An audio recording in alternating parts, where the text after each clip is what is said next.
Hola amigos, en esta oportunidad les traigo Amazing Spider-Man número 6, con guión de Joe Kelly y arte de John Romita Jr. Espero que les guste. Empezamos la historia con Peter.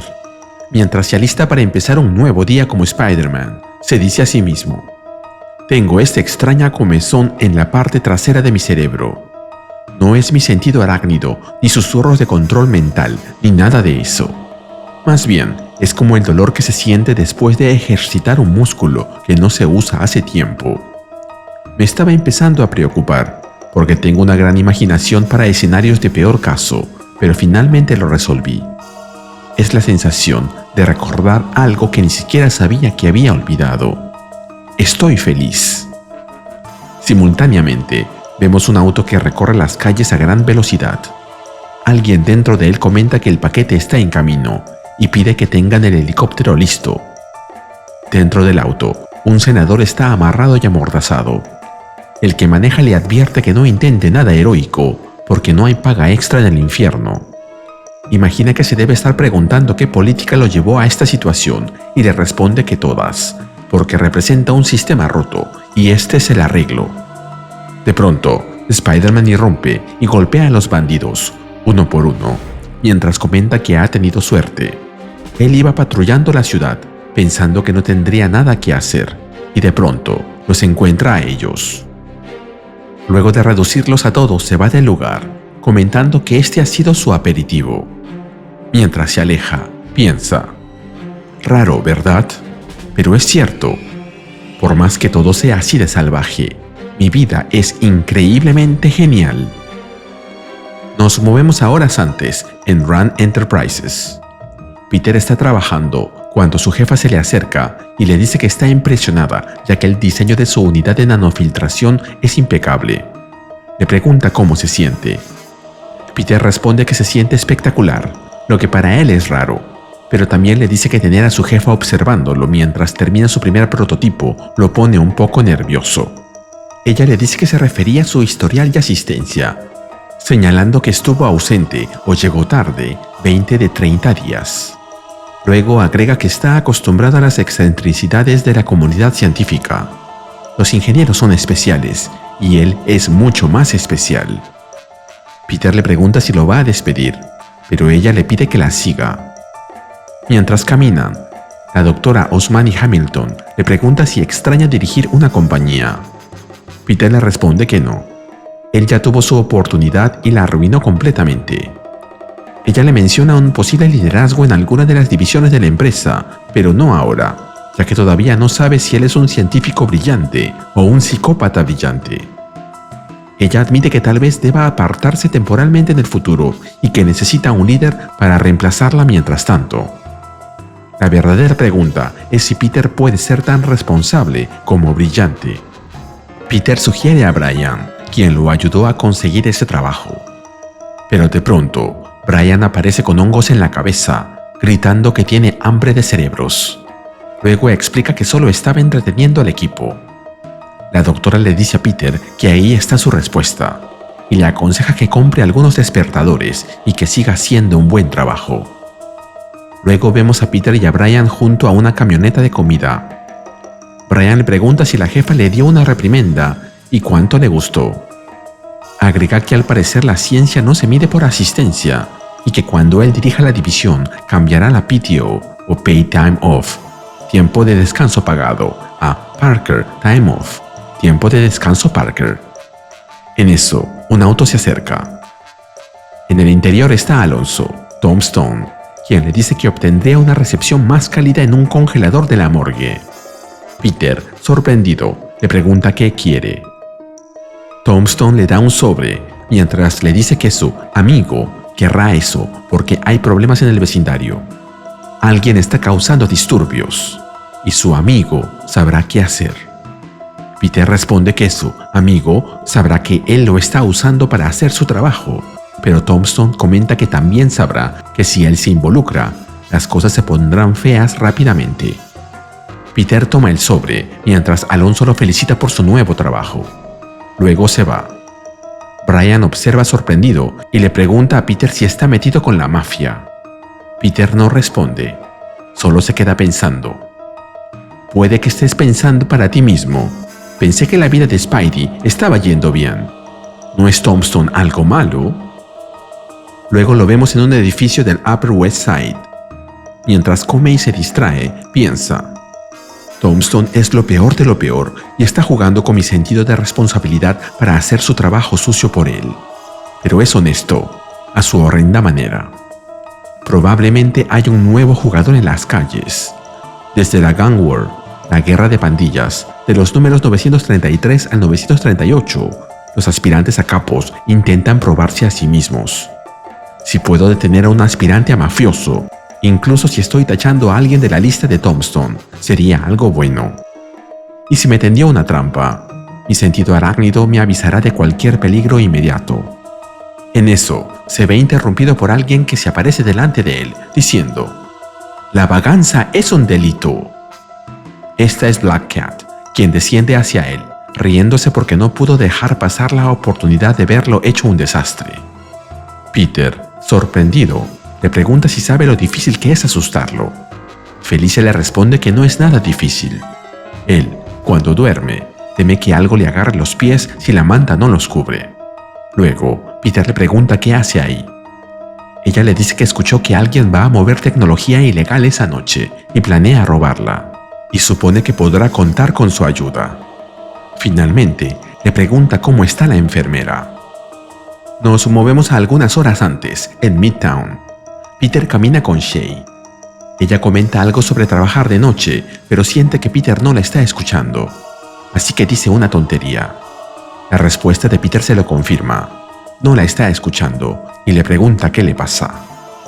Peter le confiesa que alguien que no le gusta ha vuelto para pedirle ayuda y no sabe si está tratando de aprovecharse de él. Shay le pregunta si puede zafarse de eso y Peter responde que no cree poder. Shay le recuerda lo que siempre dice: si no puedes salir de algo, métete en eso de lleno. Peter se lo agradece y la invita a una reunión cerca de su casa el viernes. Pero Shay le dice que no puede. Esa noche tiene una cita. Peter se atora con el café. Luego le pregunta si de verdad dijo cita. Shay lo confirma y le pregunta por qué se sorprende si él también está viendo a otras mujeres, mencionando el cabello plateado en su chaqueta, que no cree que sea de la tía May. Peter lo admite y Shay comenta que son lo suficientemente maduros para no mentirse el uno al otro. Peter está de acuerdo, pero comenta que admitir que están saliendo con otras personas es demasiado maduro.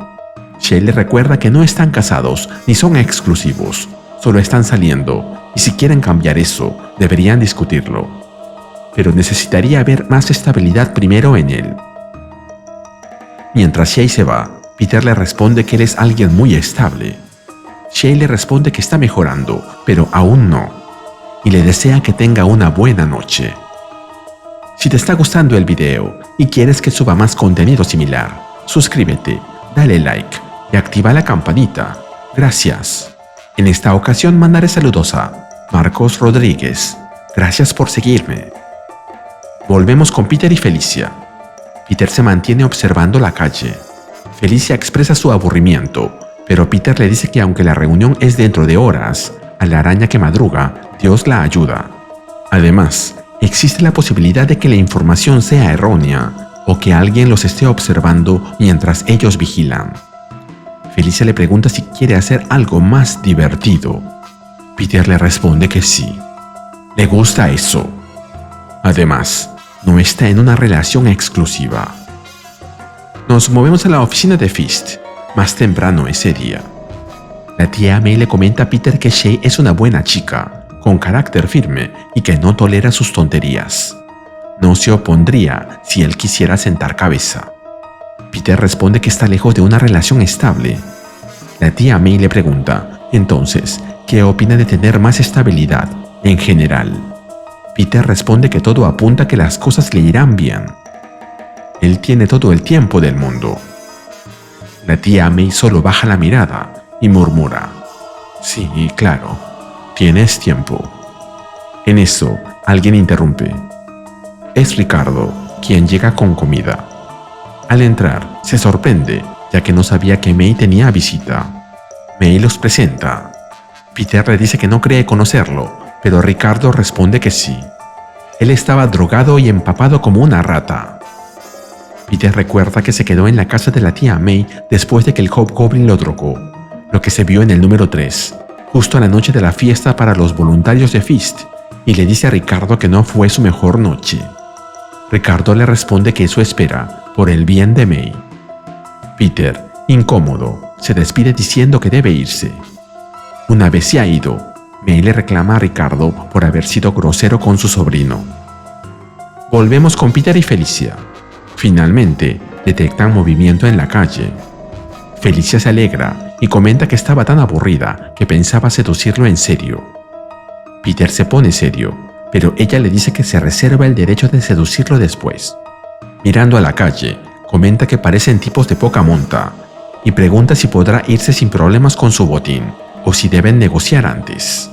Justo aparece un camión con el logo de Queen's Cola y un grupo de hombres armados desciende. Black Cat le pide detalles a Peter y él le explica que estos tipos trabajan para Roderick Kingsley, el Hobgoblin. Más temprano, en Oscorp, Norman Osborn exclama que quiere la cabeza de Kingsley en una pica, legalmente hablando. Les dice a su equipo de abogados y contadores forenses que saben que Kingsley usa empresas fantasma para cubrir sus actividades ilegales, como Queen's Cola, así que no enfrenta cargos por usar humanos como conejillos de indias. Pero les exige que cierren la brecha, conectando los puntos para encerrarlo. Así harán del mundo un lugar mejor y obtendrán pruebas para encarcelarlo. Una vez a solas, Spider-Man se aparece por la ventana y bromea diciéndole que se alegra de que nunca vio su lado malo, legalmente hablando, y que se ha tomado muy en serio ese asunto del Hobgoblin. Norman le repite que se siente responsable de la existencia de Kingsley, porque nunca habría llegado tan lejos sin su tecnología. Algo más para sumar a su lista de deudas imposibles de pagar. Spider-Man le responde que él está intentando mejorar y que eso importa. Luego le pregunta cómo va el otro asunto. Norman le explica que su supuesto asesino sigue en coma, que sus armas son imposibles de rastrear, así como su identidad, y que quien quiere matarlo es muy inteligente y tiene recursos. Spider-Man promete que lo atraparán. Luego se despide, ya que tiene algo que hacer, y le advierte que tenga cuidado con todos esos abogados porque muerden. Norman responde que él también muerde. Mientras se va, Peter reflexiona. Uno de mis mayores enemigos se ha convertido en un aliado increíble. Me pagan por hacer ciencia cuando no llevo el traje, y trabajo en una empresa con integridad. El rey del crimen de Nueva York es una fuente confiable de información. Mi vida personal avanza bien, aunque apenas califique como adulto para manejarla. Mi vida es increíblemente espectacular. Ahí lo vemos junto a Black Cat, observando cómo los hombres de Hobgoblin continúan con su operación. Otro vehículo se acerca y Black Cat le pregunta a Peter si ha llegado la hora de golpearlos y robarles sus juguetes. Spider-Man responde que ese es el plan. Pero justo cuando se preparan para intervenir, Spider-Man siente su sentido arácnido activarse. De repente, alguien lo saluda. Frente a ellos se alza una figura imponente, un guerrero blindado sosteniendo dos enormes hachas cruzadas. Con voz grave, le dice a Peter: «Honorable príncipe de la seda de acero, el portal está abierto para usted». Spider-Man y Black Cat se preparan para enfrentarlo, desconcertados por la inesperada aparición de este enemigo. Como comentario, este es el ser misterioso que salió del árbol en la última historia del número 1. ¿Todavía se acuerdan? Yo ya me había olvidado. Y se nos cuenta que en el próximo número veremos Hellgate, la puerta al infierno. Y así terminamos con el video. ¿Qué te pareció este número? Dímelo en los comentarios y mandaré saludos en el siguiente video. Nos vemos allí.